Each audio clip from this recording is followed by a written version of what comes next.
কিছুদিন আগের কথা, একটা টক শোতে গেছি। একটা টিভি টক শোতে সেখানে একজন সুপ্রিম কোর্টের লয়ার, বেশ স্বনামধন্য লয়ার তিনি ছিলেন এবং মারাত্মকভাবে ডক্টর আসিফ নজরুলের সমালোচনা করছিলেন।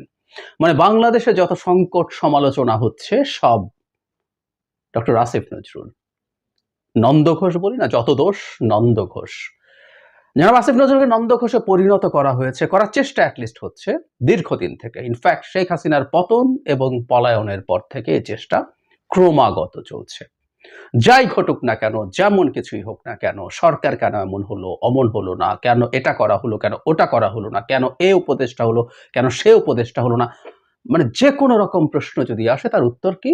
আসিফ নজরুল কেষ্টা বেটাই চোর।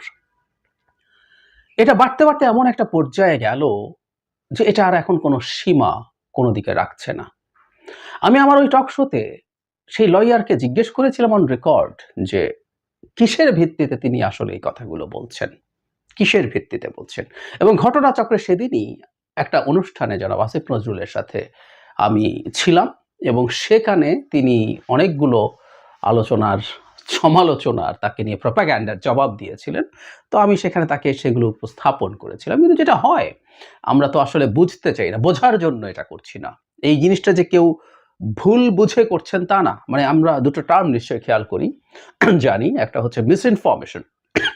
জনাব আসিফ নজরুলকে নিয়ে যা করা হচ্ছে এটা কোনোটাই মিসইনফরমেশন না, এগুলো প্রত্যেকটা ডিসইনফরমেশন। জেনে শুনে বুঝে মিথ্যা তথ্য তাকে নিয়ে ছড়ানো হচ্ছে। উদ্দেশ্য আছে, উদ্দেশ্য কি আছে সেটা আমরা অনেকে রাইটলি আইডেন্টিফাই করেছি। আমি একটু কথা বলতে চাই, সেই জায়গায় যাব। সম্প্রতি আবার তাকে নিয়ে মানে আরো বহু কিছু বানিয়ে দেওয়া হয়েছে, সেটার কিছুটা জবাব জনাব আসিফ নজরুল দিয়েছেন। আমি একটু ওনার কথা থেকে, উনি একটা অনুষ্ঠানে ছিলেন, এই অনুষ্ঠানে তিনি কিছু কথা বলেছেন, সেটা বাংলাদেশের বিভিন্ন মিডিয়াতে এসছে। আমি সেখান থেকে একটু পড়ি, ভিডিও পাওয়া যায়, আপনারা দেখে নেবেন। আমাদের কাজের সমালোচনা করবেন, সমস্যা নেই, আসিফ নজরুল বলছেন। কিন্তু যখন সম্পূর্ণ আজগুবি মিথ্যা তথ্য দিয়ে ব্যক্তিগত চরিত্র হনন করা হয়, তখন মনে হয় সমালোচনাটি অসৎ উদ্দেশ্যে করা। এই সরকারকে শক্তিহীন করা, আন্দোলনকারী মানুষের মধ্যে অনৈক্য নিয়ে আসা, দেশকে অস্থিতিশীল করা, পরাজিত শক্তির হাতে অস্ত্র তুলে দেওয়ার অভিপ্রায়ে এগুলো করা হয়। তখন মনে হয় এই দেশকে ঘিরে আমাদের এক প্রতিবেশী দেশের স্ক্রিপ্ট আছে না, শেখ হাসিনা চলে গেলে আর কেউ দেশ চালাতে পারবে না, অথবা দেশ উগ্রবাদীদের খপ্পরে পড়বে, তার কোনো বিকল্প নেই। এই ভারতীয় স্ক্রিপ্ট এখানে রূপায়িত করার চেষ্টায় নেমেছে কিছু মানুষ। খুব মন দিয়ে খেয়াল করুন, প্রতিটা কথা অক্ষরে অক্ষরে সঠিক বলে আমি বিশ্বাস করি।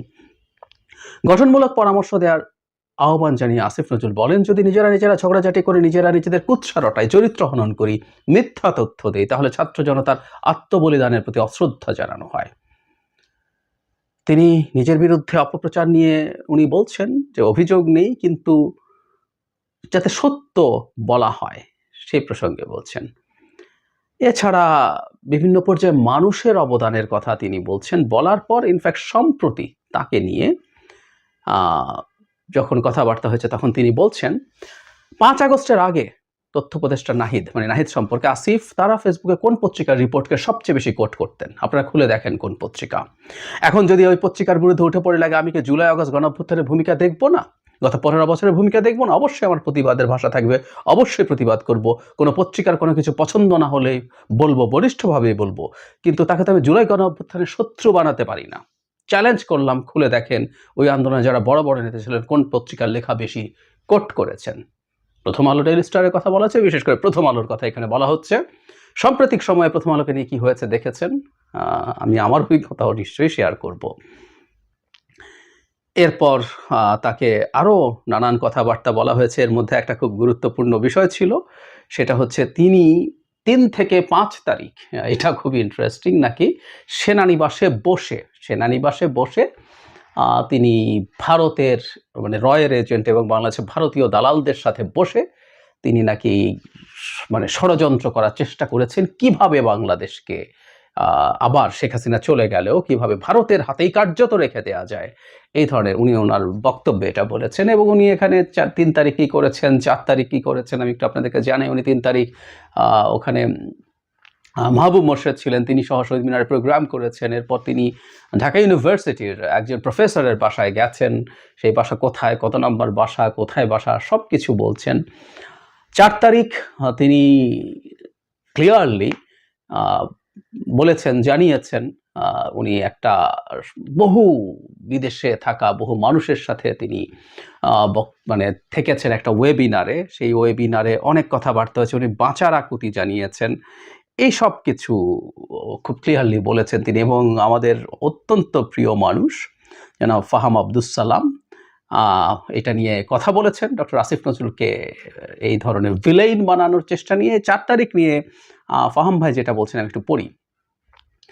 আসিফ নজরুল 4 তারিখ রাতে আমাদের সাথে হাজার হাজার মানুষের সাথে জুম মিটিং করছিলেন। প্র্যাকটিক্যালি উনি জীবন ভিক্ষা করছিলেন।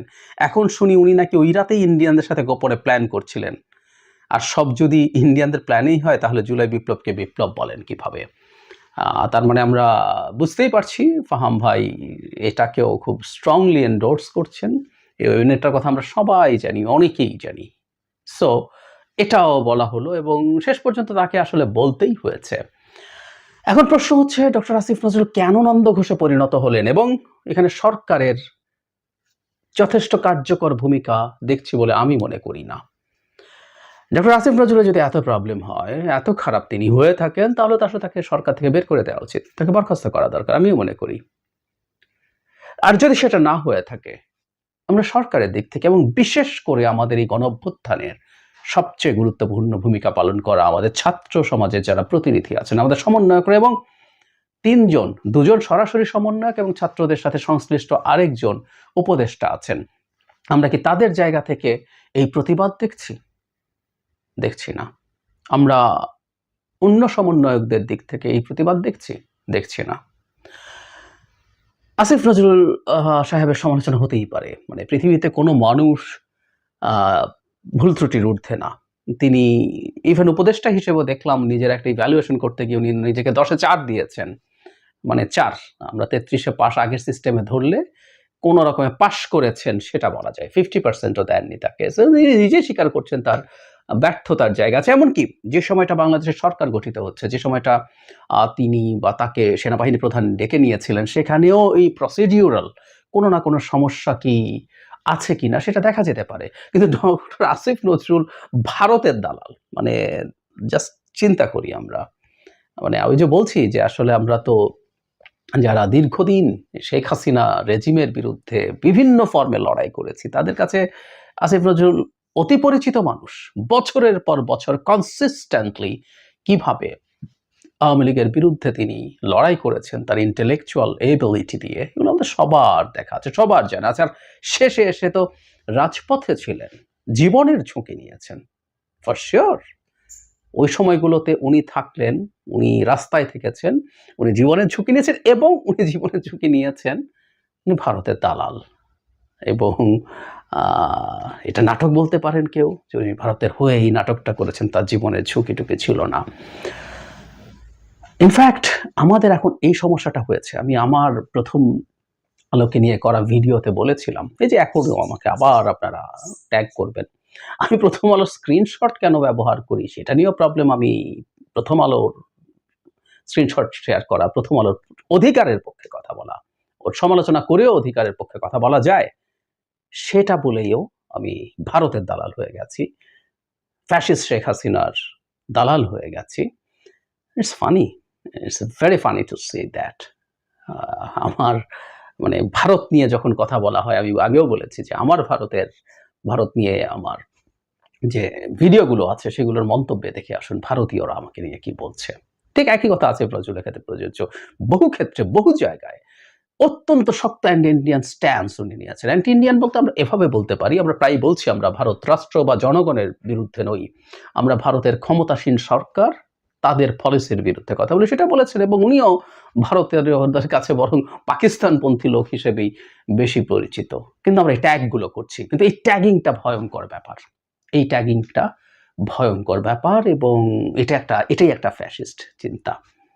গণতন্ত্র মানে হচ্ছে আমার চিন্তার সাথে মিল নেই, কিন্তু মিল না হলে আমি তাকে ট্যাগ করব এবং তাকে এরপর আমি যা তা বলবো, যা তা করবো, এ খুব ভয়ঙ্কর চর্চা।